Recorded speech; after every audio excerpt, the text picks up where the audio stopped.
The Boscombe Valley Mystery. We were seated at breakfast one morning, my wife and I, when the maid brought in a telegram. It was from Sherlock Holmes and ran in this way. Have you a couple of days to spare? Have just been wired for from the west of England in connection with Boscombe Valley tragedy. Shall be glad if you will come with me. Air and scenery perfect. Leave. Paddington by the 11.15. What do you say, dear? Said my wife, looking across at me. Will you go? I really don't know what to say. I have a fairly long list at present. Oh, Anstruther would do your work for you. You have been looking a little pale lately. I think that the change would do you good, and you are always so interested in Mr. Sherlock Holmes cases. I should be ungrateful if I were not, seeing what I gained through one of them, I answered. But if I am to go, I must pack at once, for I have only half an hour.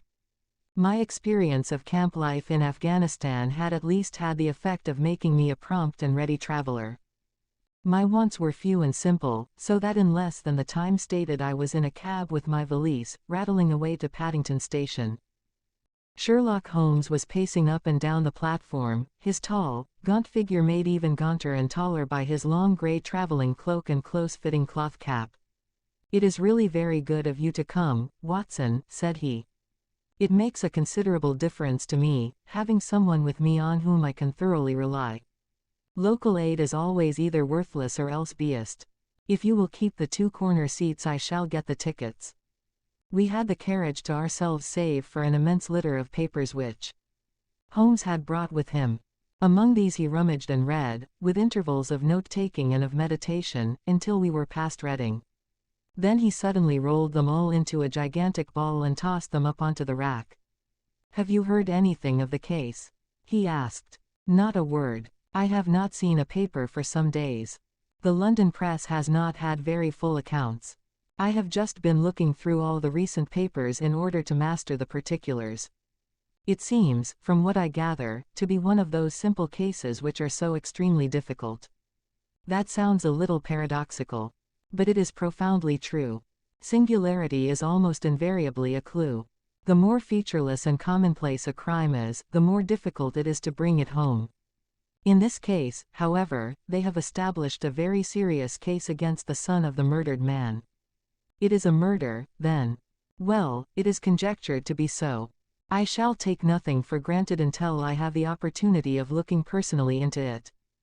I will explain the state of things to you, as far as I have been able to understand it, in a very few words. Boscombe Valley is a country district not very far from Ross, in Herefordshire. The largest landed proprietor in that part is a Mr. John Turner, who made his money in Australia and returned some years ago to the old country. One of the farms which he held, that of Hatherley, was let to Mr. Charles McCarthy, who was also an ex-Australian. The men had known each other in the colonies, so that it was not unnatural that when they came to settle down they should do so as near each other as possible. Turner was apparently the richer man, so McCarthy became his tenant but still remained, it seems, upon terms of perfect equality, as they were frequently together. McCarthy had one son, a lad of 18, and Turner had an only daughter of the same age, but neither of them had wives living. They appear to have avoided the society of the neighboring English families and to have led retired lives, though both the McCarthys were fond of sport and were frequently seen at the race meetings of the neighborhood. McCarthy kept 2 servants, a man and a girl. Turner had a considerable household, some half-dozen at the least. That is as much as I have been able to gather about the families. Now for the facts. On June 3, that is, on Monday last, McCarthy left his house at Hatherley about 3 in the afternoon and walked down to the Boscombe Pool, which is a small lake formed by the spreading out of the stream which runs down the Boscombe Valley. He had been out with his serving man in the morning at Ross, and he had told the man that he must hurry, as he had an appointment of importance to keep at 3. From that appointment he never came back alive. From Hatherley farmhouse to the Boscombe Pool is 1/4 of a mile, and 2 people saw him as he passed over this ground. One was an old woman, whose name is not mentioned, and the other was William Crowder, a gamekeeper in the employ of Mr. Turner. Both these witnesses depose that Mr. McCarthy was walking alone. The gamekeeper adds that within a few minutes of his seeing Mr. McCarthy Pass. He had seen his son, Mr. James McCarthy, going the same way with a gun under his arm. To the best of his belief, the father was actually in sight at the time, and the son was following him. He thought no more of the matter until he heard in the evening of the tragedy that had occurred. The two McCarthys were seen after the time when William Crowder, the gamekeeper, lost sight of them. The Boscombe pool is thickly wooded round, with just a fringe of grass and of reeds round the edge. A girl of 14, Patience Moran, who is the daughter of the lodge keeper of the Boscombe Valley estate, was in one of the woods picking flowers. She states that while she was there she saw, at the border of the wood and close by the lake, Mr. McCarthy and his son, and that they appeared to be having a violent quarrel. She heard Mr. McCarthy the elder using very strong language to his son, and she saw the latter raise up his hand as if to strike his father. She was so frightened by their violence that she ran away and told her mother when she reached home that she had left the two McCarthys quarreling near Boscombe Pool, and that she was afraid that they were going to fight. She had hardly said the words when young Mr. McCarthy came running up to the lodge to say that he had found his father dead in the wood, and to ask for the help of the lodge keeper. He was much excited, without either his gun or his hat, and his right hand and sleeve were observed to be stained with fresh blood. On following him they found the dead body stretched out upon the grass beside the pool. The head had been beaten in by repeated blows of some heavy and blunt weapon. The injuries were such as might very well have been inflicted by the butt end of his son's gun, which was found lying on the grass within a few paces of the body. Under these circumstances the young man was instantly arrested, and a verdict of willful murder having been returned at the inquest on Tuesday, he was on Wednesday brought before the magistrates at Ross, who have referred the case to the next assizes. Those are the main facts of the case as they came out before the coroner and the police court. I could hardly imagine a more damning case, I remarked. If ever circumstantial evidence pointed to a criminal it does so here. Circumstantial evidence is a very tricky thing, answered Holmes thoughtfully. It may seem to point very straight to one thing, but if you shift your own point of view a little, you may find it pointing in an equally uncompromising manner to something entirely different. It must be confessed, however, that the case looks exceedingly grave against the young man, and it is very possible that he is indeed the culprit. There are several people in the neighborhood, however, and among them Miss Turner, the daughter of the neighboring landowner, who believe in his innocence, and who have retained Lestrade, whom you may recollect in connection with the study in Scarlet, to work out the case in his interest.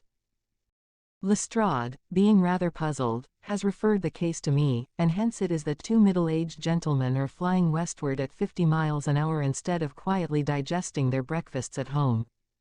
I am afraid, said I, that the facts are so obvious that you will find little credit to be gained out of this case.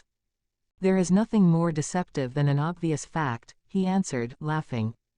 Besides, we may chance to hit upon some other obvious facts which may have been by no means obvious to Mr. Lestrade. You know me too well to think that I am boasting when I say that I shall either confirm or destroy his theory by means which he is quite incapable of employing, or even of understanding. To take the first example to hand, I very clearly perceive that in your bedroom the window is upon the right-hand side, and yet I question whether Mr. Lestrade would have noted even so self-evident a thing as that. How on earth? My dear fellow, I know you well. I know the military neatness which characterizes you. You shave every morning, and in this season you shave by the sunlight, but since your shaving is less and less complete as we get farther back on the left side, until it becomes positively slovenly as we get round the angle of the jaw, it is surely very clear that that side is less illuminated than the other. I could not imagine a man of your habits looking at himself in an equal light and being satisfied with such a result. I only quote this as a trivial example of observation and inference. Therein lies my métier, and it is just possible that it may be of some service in the investigation which lies before us. There are one or two minor points which were brought out in the inquest, and which are worth considering. What are they? It appears that his arrest did not take place at once, but after the return to Hatherley Farm. On the inspector of constabulary informing him that he was a prisoner, he remarked that he was not surprised to hear it, and that it was no more than his deserts. This observation of his had the natural effect of removing any traces of doubt which might have remained in the minds of the coroner's jury. "It was a confession," I ejaculated. "No, for it was followed by a protestation of innocence. Coming on the top of such a damning series of events, it was at least a most suspicious remark." "On the contrary," said Holmes, "it is the brightest rift which I can at present see in the clouds." However innocent he might be, he could not be such an absolute imbecile as not to see that the circumstances were very black against him. Had he appeared surprised at his own arrest, or feigned indignation at it, I should have looked upon it as highly suspicious, because such surprise or anger would not be natural under the circumstances, and yet might appear to be the best policy to a scheming man. His frank acceptance of the situation marks him as either an innocent man, or else as a man of considerable self-restraint and firmness. As to his remark about his deserts, it was also not unnatural if you consider that he stood beside the dead body of his father, and that there is no doubt that he had that very day so far forgotten his filial duty as to bandy words with him, and even, according to the little girl whose evidence is so important, to raise his hand as if to strike him. The self-reproach and contrition which are displayed in his remark appear to me to be the signs of a healthy mind rather than of a guilty one. I shook my head. "Many men have been hanged on far slighter evidence," I remarked. "So they have. And many men have been wrongfully hanged. What is the young man's own account of the matter?"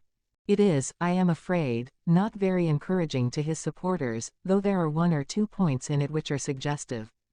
You will find it here, and may read it for yourself. He picked out from his bundle a copy of the local Herefordshire paper, and having turned down the sheet he pointed out the paragraph in which the unfortunate young man had given his own statement of what had occurred. I settled myself down in the corner of the carriage and read it very carefully. It ran in this way. Mr. James McCarthy, the only son of the deceased, was then called and gave evidence as follows. I had been away from home for 3 days at Bristol, and had only just returned upon the morning of last Monday, the 3rd.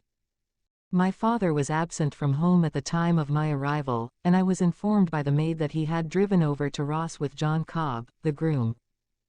Shortly after my return I heard the wheels of his trap in the yard, and, looking out of my window, I saw him get out and walk rapidly out of the yard, though I was not aware in which direction he was going. I then took my gun and strolled out in the direction of the Boscombe Pool, with the intention of visiting the rabbit warren which is upon the other side. On my way I saw William Crowder, the gamekeeper, as he had stated in his evidence, but he is mistaken in thinking that I was following my father. I had no idea that he was in front of me. When about 100 yards from the pool I heard a cry of "Cooey," which was a usual signal between my father and myself. I then hurried forward, and found him standing by the pool. He appeared to be much surprised at seeing me and asked me rather roughly what I was doing there. A conversation ensued which led to high words and almost to blows, for my father was a man of a very violent temper. Seeing that his passion was becoming ungovernable, I left him and returned towards Hatherley Farm. I had not gone more than 150 yards, however, when I heard a hideous outcry behind me, which caused me to run back again. I found my father expiring upon the ground, with his head terribly injured. I dropped my gun and held him in my arms, but he almost instantly expired. I knelt beside him for some minutes, and then made my way to Mr. Turner's lodge keeper, his house being the nearest, to ask for assistance. I saw no one near my father when I returned, and I have no idea how he came by his injuries. He was not a popular man, being somewhat cold and forbidding in his manners, but he had, as far as I know, no active enemies. I know nothing further of the matter. The coroner: Did your father make any statement to you before he died? Witness: He mumbled a few words, but I could only catch some allusion to a rat. The coroner: What did you understand by that? Witness: It conveyed no meaning to me. I thought that he was delirious. The coroner: What was the point upon which you and your father had this final quarrel? Witness: I should prefer not to answer. The coroner: I am afraid that I must press it. Witness: It is really impossible for me to tell you. I can assure you that it has nothing to do with the sad tragedy which followed. The coroner: That is for the court to decide. I need not point out to you that your refusal to answer will prejudice your case considerably in any future proceedings which may arise. Witness: I must still refuse. The coroner: I understand that the cry of "Hooray" was a common signal between you and your father. Witness: It was. The coroner: How was it, then, that he uttered it before he saw you, and before he even knew that you had returned from Bristol? Witness with considerable confusion: I do not know. A juryman: Did you see nothing which aroused your suspicions when you returned on hearing the cry and found your father fatally injured? Witness: Nothing definite. The coroner: What do you mean? Witness: I was so disturbed and excited as I rushed out into the open, that I could think of nothing except of my father. Yet I have a vague impression that as I ran forward something lay upon the ground to the left of me. It seemed to me to be something gray in color, a coat of some sort, or a plaid perhaps. When I rose from my father I looked round for it, but it was gone. Do you mean that it disappeared before you went for help? Yes, it was gone. You cannot say what it was? No, I had a feeling something was there. How far from the body? 12 yards or so. And how far from the edge of the wood? About the same. Then if it was removed it was while you were within 12 yards of it? Yes, but with my back towards it. This concluded the examination of the witness. I see, said I as I glanced down the column, that the coroner in his concluding remarks was rather severe upon young McCarthy. He calls attention, and with reason, to the discrepancy about his father having signaled to him before seeing him, also to his refusal to give details of his conversation with his father, and his singular account of his father's dying words. They are all, as he remarks, very much against the sun. Holmes laughed softly to himself and stretched himself out upon the cushioned seat. Both you and the coroner have been at some pains, said he, to single out the very strongest points in the young man's favor. Don't you see that you alternately give him credit for having too much imagination and too little? Too little, if he could not invent a cause of quarrel which would give him the sympathy of the jury; too much, if he evolved from his own inner consciousness anything so outré as a dying reference to a rat, and the incident of the vanishing cloth. No, sir, I shall approach this case from the point of view that what this young man says is true, and we shall see whither that hypothesis will lead us. And now here is my pocket Petrarch, and not another word shall I say of this case until we are on the scene of action. We lunch at Swindon, and I see that we shall be there in 20 minutes. It was nearly 4 o'clock when we at last, after passing through the beautiful Stroud Valley, and over the broad gleaming Severn, found ourselves at the pretty little country town of Ross. A lean, ferret-like man, furtive and sly-looking, was waiting for us upon the platform. In spite of the light brown dustcoat and leather leggings which he wore in deference to his rustic surroundings, I had no difficulty in recognizing Lestrade, of Scotland Yard. With him we drove to the Hereford Arms where a room had already been engaged for us. I have ordered a carriage, said Lestrade as we sat over a cup of tea. I knew your energetic nature, and that you would not be happy until you had been on the scene of the crime. It was very nice and complimentary of you, Holmes answered. It is entirely a question of barometric pressure. Lestrade looked startled. I do not quite follow, he said. How is the glass? 29, I see. No wind, and not a cloud in the sky. I have a caseful of cigarettes here which need smoking, and the sofa is very much superior to the usual country hotel abomination. I do not think that it is probable that I shall use the carriage tonight.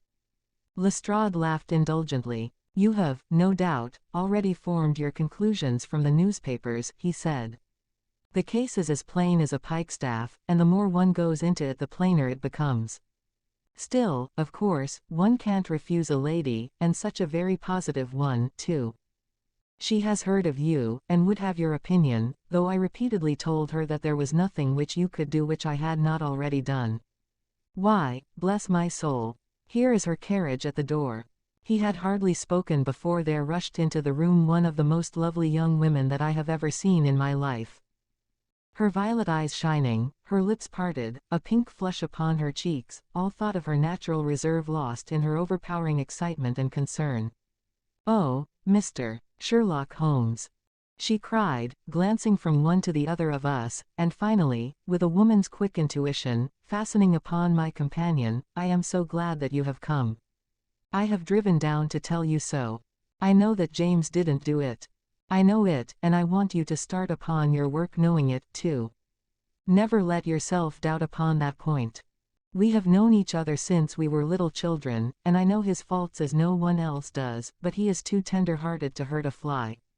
Such a charge is absurd to anyone who really knows him. I hope we may clear him, Miss Turner, said Sherlock Holmes. You may rely upon my doing all that I can. But you have read the evidence.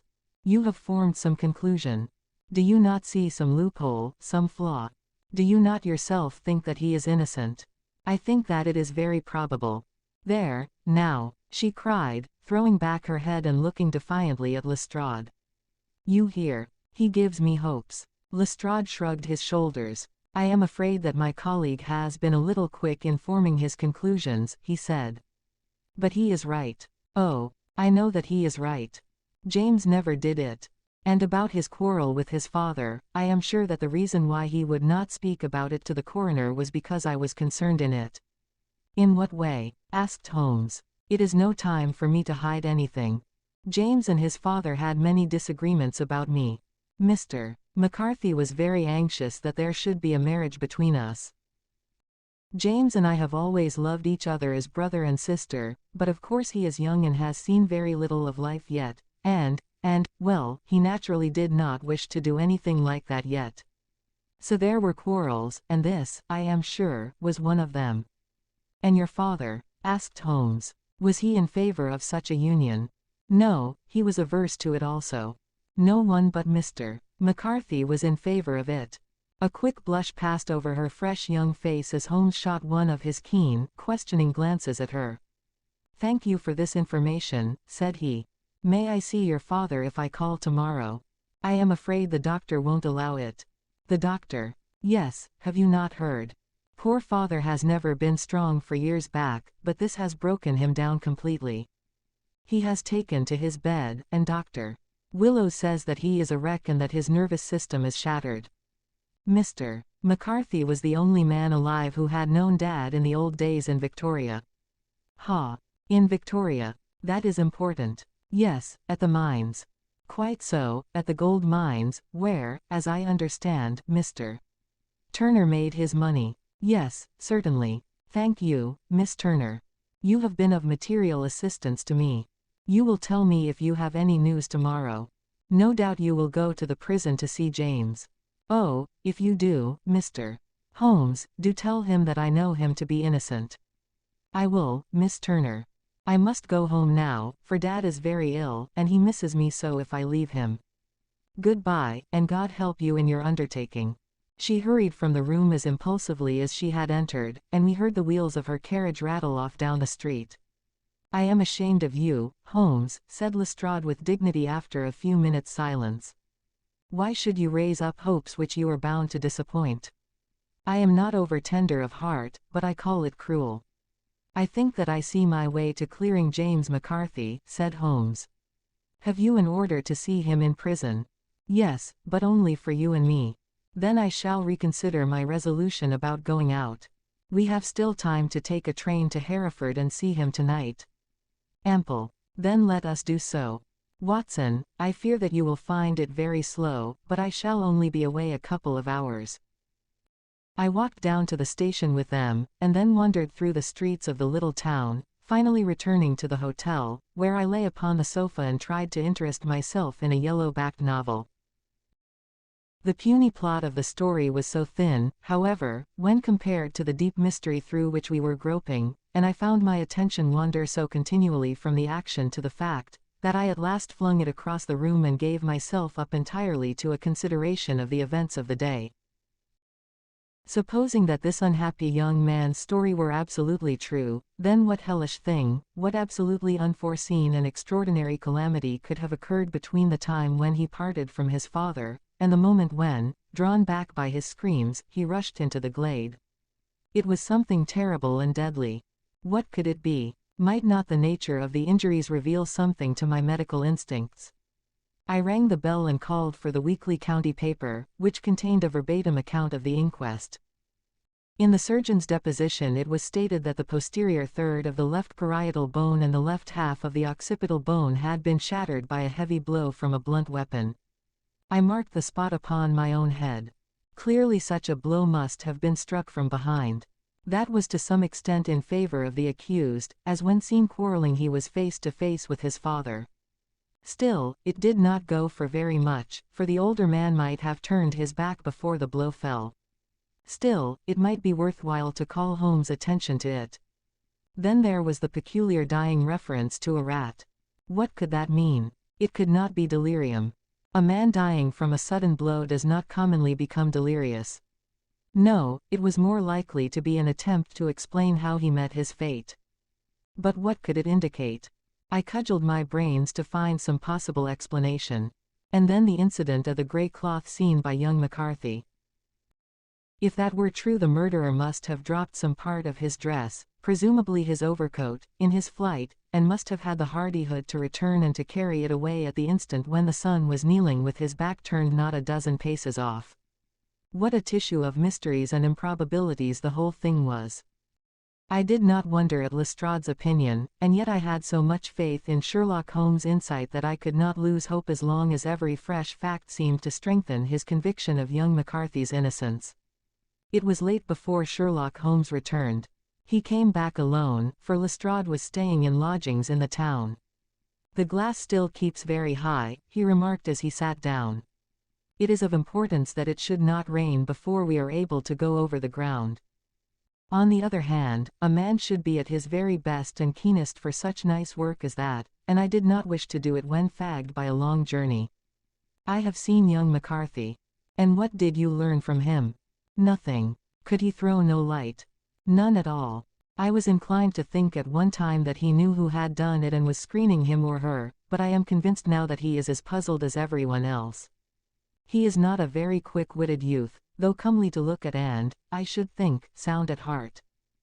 I cannot admire his taste," I remarked, "if it is indeed a fact that he was averse to a marriage with so charming a young lady as this Miss Turner. Ah, thereby hangs a rather painful tale.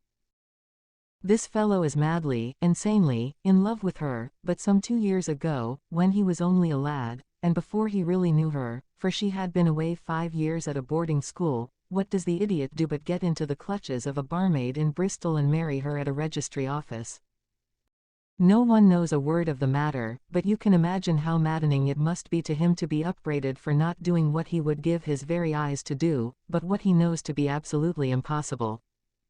It was sheer frenzy of this sort which made him throw his hands up into the air when his father, at their last interview, was goading him on to propose to Miss Turner. On the other hand, he had no means of supporting himself, and his father, who was by all accounts a very hard man, would have thrown him over utterly had he known the truth. It was with his barmaid wife that he had spent the last 3 days in Bristol, and his father did not know where he was. Mark that point. It is of importance.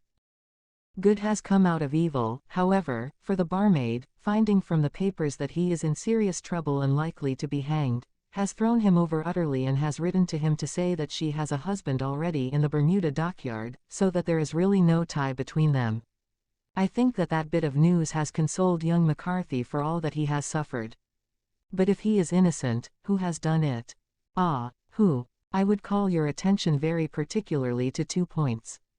One is that the murdered man had an appointment with someone at the pool, and that the someone could not have been his son, for his son was away and he did not know when he would return. The second is that the murdered man was heard to cry, "Cooey," before he knew that his son had returned. Those are the crucial points upon which the case depends. And now let us talk about George Meredith, if you please, and we shall leave all minor matters until tomorrow. There was no rain, as Holmes had foretold, and the morning broke bright and cloudless. At 9 o'clock Lestrade called for us with the carriage, and we set off for Hatherley Farm and the Boscombe Pool. "There is serious news this morning," Lestrade observed. "It is said that Mr. Turner, of the Hall, is so ill that his life is despaired of." "An elderly man, I presume," said Holmes. About 60, but his constitution has been shattered by his life abroad, and he has been in failing health for some time. This business has had a very bad effect upon him. He was an old friend of McCarthy's, and, I may add, a great benefactor to him, for I have learned that he gave him Hatherley Farm rent-free. Indeed. That is interesting, said Holmes. Oh, yes. In 100 other ways he has helped him. Everybody about here speaks of his kindness to him. Really.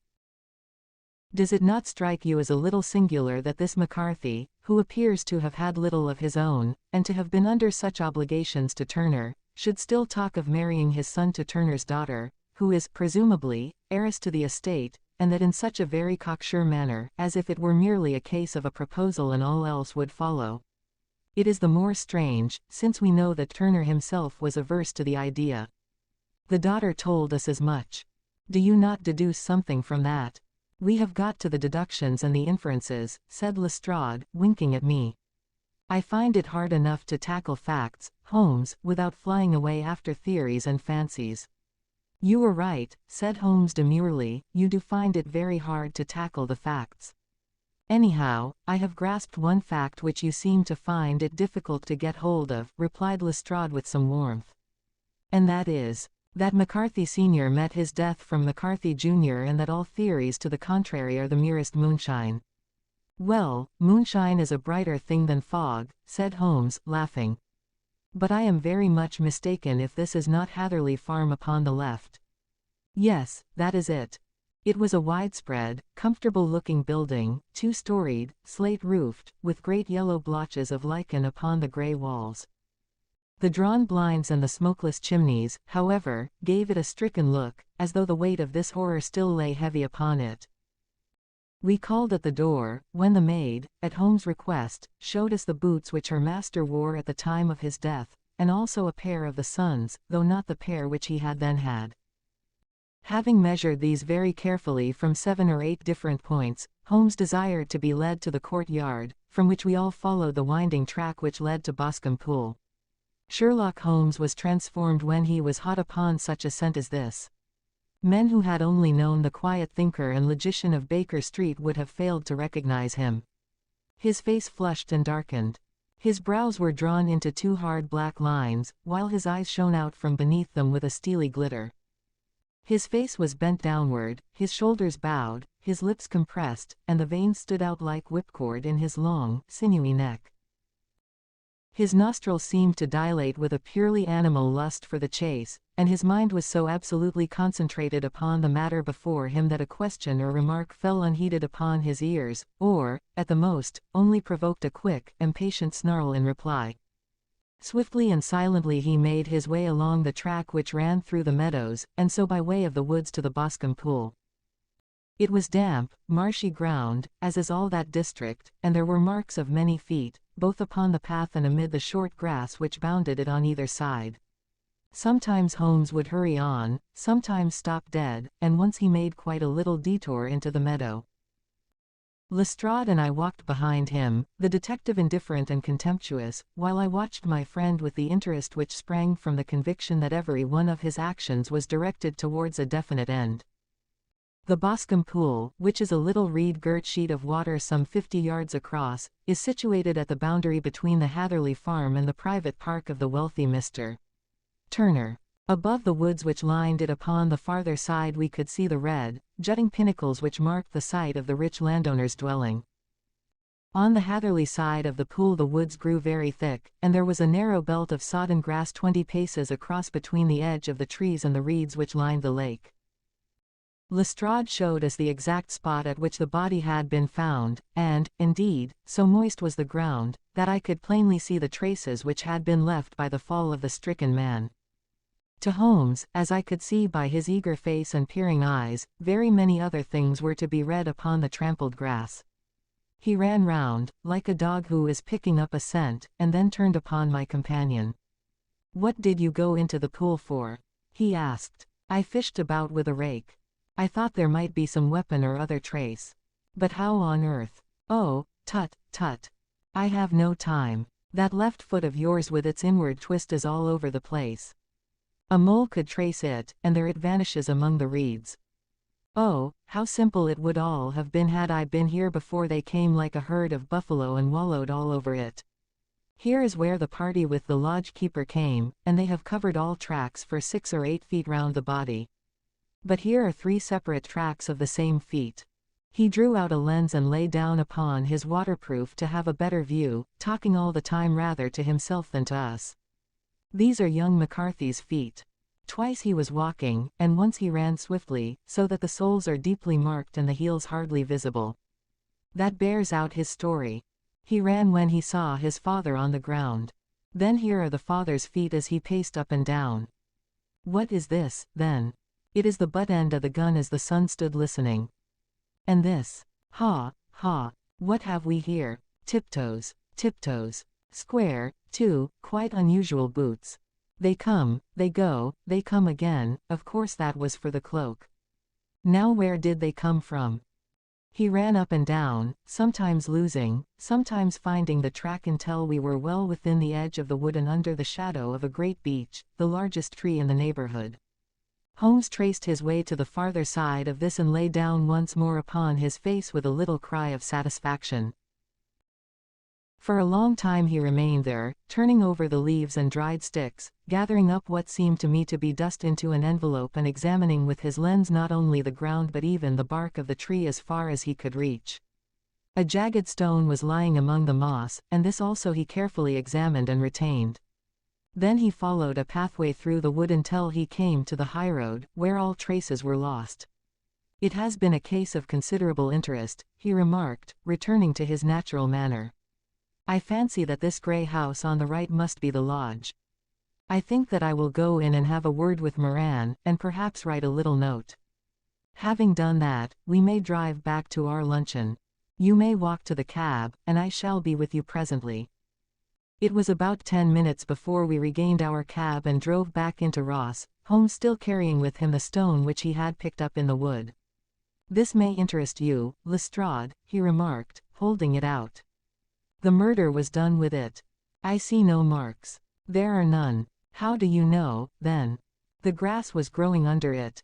It had only lain there a few days. There was no sign of a place whence it had been taken. It corresponds with the injuries. There is no sign of any other weapon. And the murderer is a tall man, left-handed, limps with the right leg, wears thick-soled shooting boots and a grey cloak, smokes Indian cigars, uses a cigar holder, and carries a blunt penknife in his pocket. There are several other indications, but these may be enough to aid us in our search. Lestrade laughed. I am afraid that I am still a skeptic, he said. Theories are all very well, but we have to deal with a hard-headed British jury. Nous verrons, answered Holmes calmly. You work your own method, and I shall work mine. I shall be busy this afternoon, and shall probably return to London by the evening train. And leave your case unfinished. No, finished. But the mystery. It is solved. Who was the criminal, then? The gentleman I describe. But who is he? Surely it would not be difficult to find out. This is not such a populous neighborhood. Lestrade shrugged his shoulders. I am a practical man, he said, and I really cannot undertake to go about the country looking for a left-handed gentleman with a game leg. I should become the laughing-stock of Scotland Yard. All right, said Holmes quietly. I have given you the chance. Here are your lodgings. Goodbye. I shall drop you a line before I leave. Having left Lestrade at his rooms, we drove to our hotel, where we found lunch upon the table. Holmes was silent and buried in thought with a pained expression upon his face, as one who finds himself in a perplexing position. Look here, Watson, he said when the cloth was cleared, just sit down in this chair and let me preach to you for a little. I don't know quite what to do, and I should value your advice. Light a cigar and let me expound. Pray do so. Well, now, in considering this case there are 2 points about young McCarthy's narrative which struck us both instantly, although they impressed me in his favor and you against him. One was the fact that his father should, according to his account, cry, "Cooey," before seeing him. The other was his singular dying reference to a rat. He mumbled several words, you understand, but that was all that caught the son's ear. Now from this double point our research must commence, and we will begin it by presuming that what the lad says is absolutely true. What of this, Hue? Then, well, obviously it could not have been meant for the sun. The sun, as far as he knew, was in Bristol. It was mere chance that he was within earshot. The Hue was meant to attract the attention of whoever it was that he had the appointment with. But Hue is a distinctly Australian cry, and one which is used between Australians. There is a strong presumption that the person whom McCarthy expected to meet him at Boscombe Pool was someone who had been in Australia. What of the rat, then? Sherlock Holmes took a folded paper from his pocket and flattened it out on the table. This is a map of the colony of Victoria, he said. I wired to Bristol for it last night. He put his hand over part of the map. What do you read? Errett, I read. And now? He raised his hand. Ballarat. Quite so. That was the word the man uttered, and of which his son only caught the last two syllables.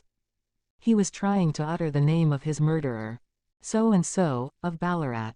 It is wonderful, I exclaimed. It is obvious. And now, you see, I had narrowed the field down considerably.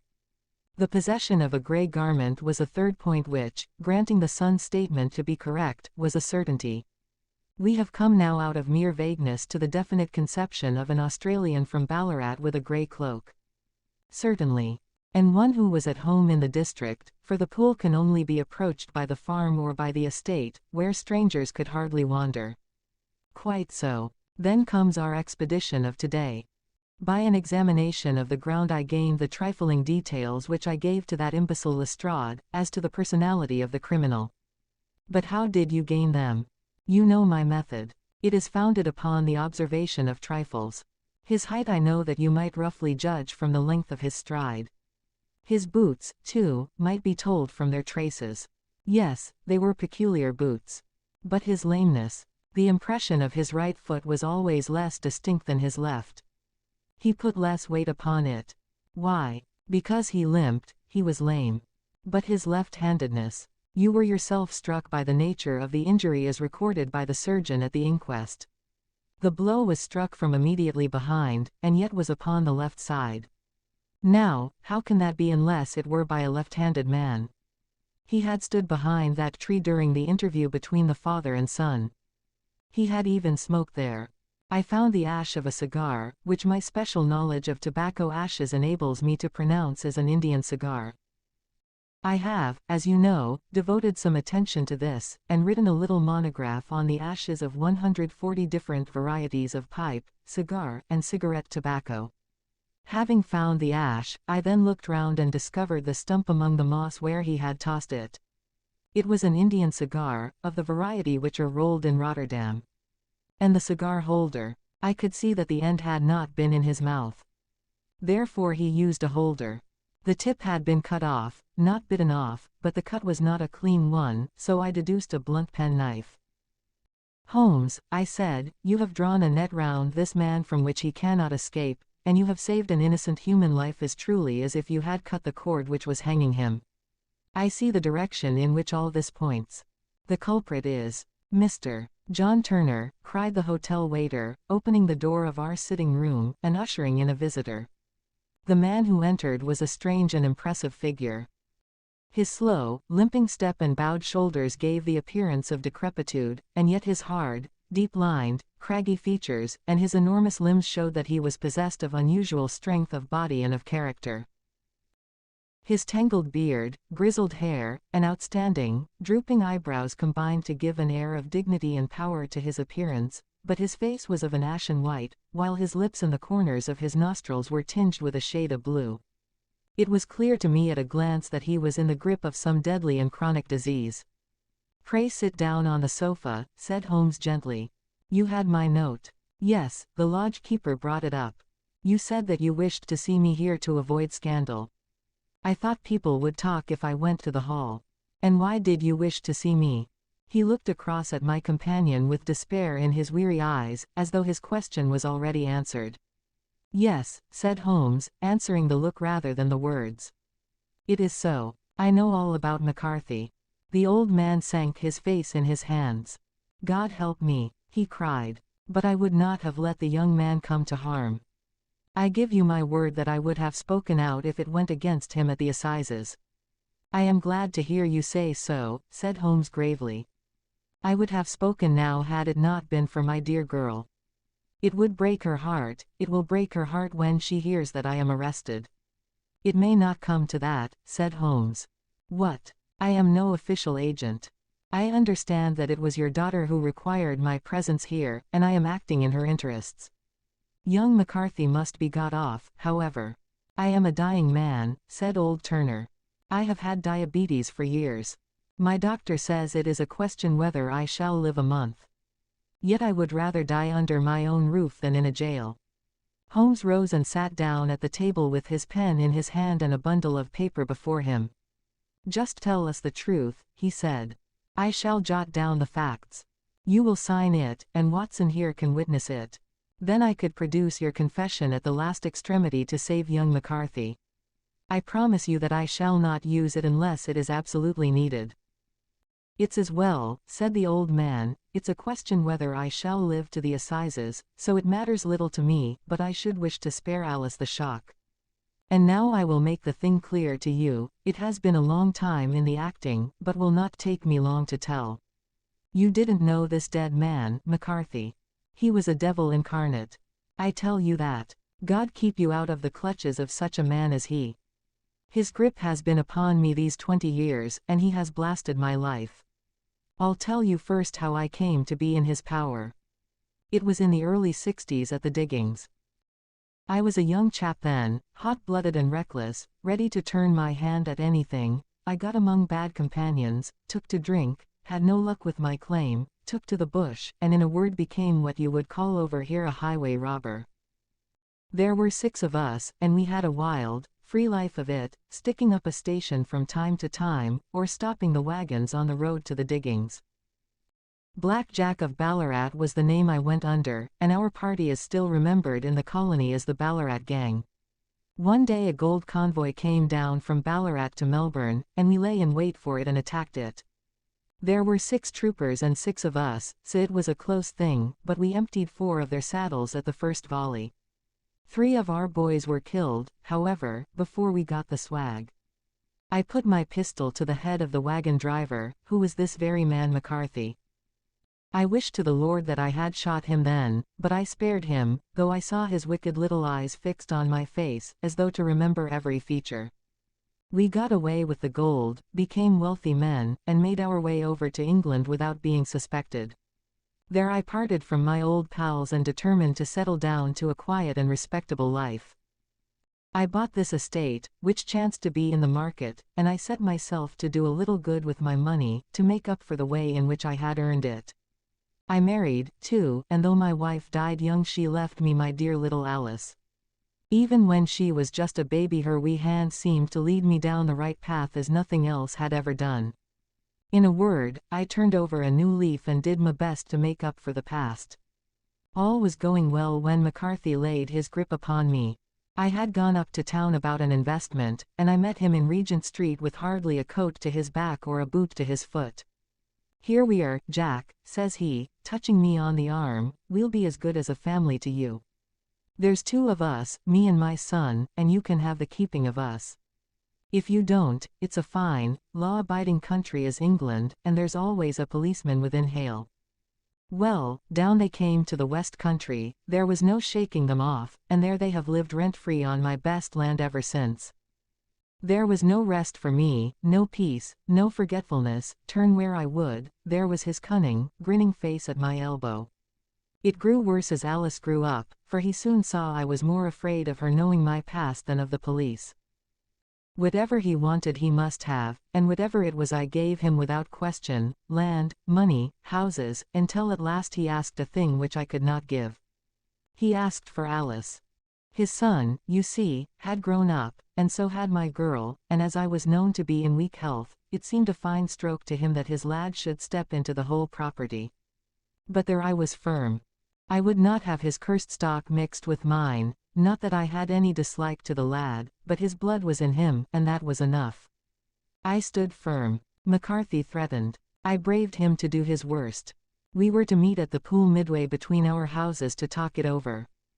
When I went down there I found him talking with his son, so I smoked a cigar and waited behind a tree until he should be alone. But as I listened to his talk all that was black and bitter in me seemed to come uppermost. He was urging his son to marry my daughter with as little regard for what she might think as if she were a slut from off the streets.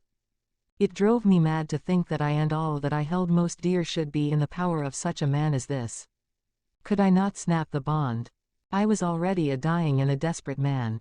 Though clear of mind and fairly strong of limb, I knew that my own fate was sealed. But my memory and my girl, both could be saved if I could but silence that foul tongue.